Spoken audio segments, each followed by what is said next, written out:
Antara genting satu malam RM350. Jom kita tengok.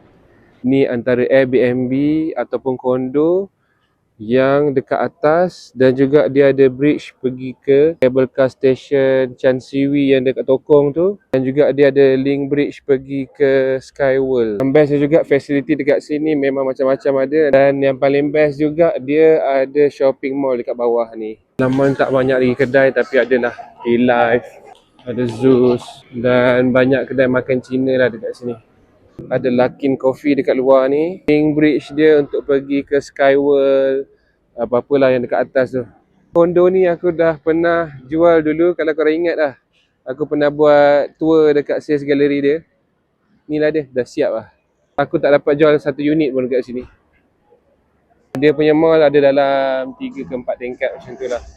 Jom kita pergi bilik. Tengok dekat depan lift punya view nampak cable car ni kat bawah ni. So ni kita punya unit C2503. Jom kita masuk. Yang ni aku ambil dengan Co BNB. Kalau korang tengok kat Airbnb nanti korang jumpa lah yang ni. So masuk saja guys. Ada kitchen area dia. Depan ni ada almari untuk letak barang dan juga untuk letak kasut. Okay. Kat kitchen ada peti ais, ada hood dan hub. Ada juga ni microwave oven. Pinggan, mangkuk semua dah disediakan Alatan memasak semua disediakan, memang lengkap guys. Okay, yang ni memang hasil daripada developer je. Kalau korang ingat lah, aku pernah review ataupun buat tour untuk sales gallery dia. Okay, so ada washer dryer, cerik. And then ni ruang tamu dia lah. Ada meja makan untuk 4 orang. Cawan apa semua ada. So ada sofa, ada TV. Jom kita tengok view dia. Ni yang paling penting, view dia. Jom kita tengok.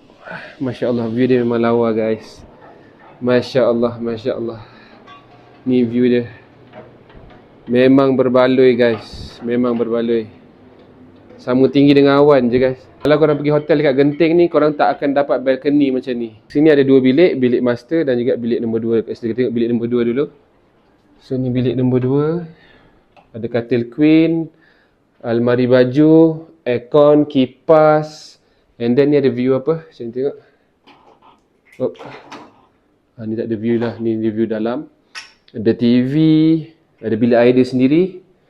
Bilik air dia ada water heater, semua lengkap lah, memang cantik. Jom kita tengok bilik master. Wow, bilik master dia memang special. Ada katil king, almari, ada aircon.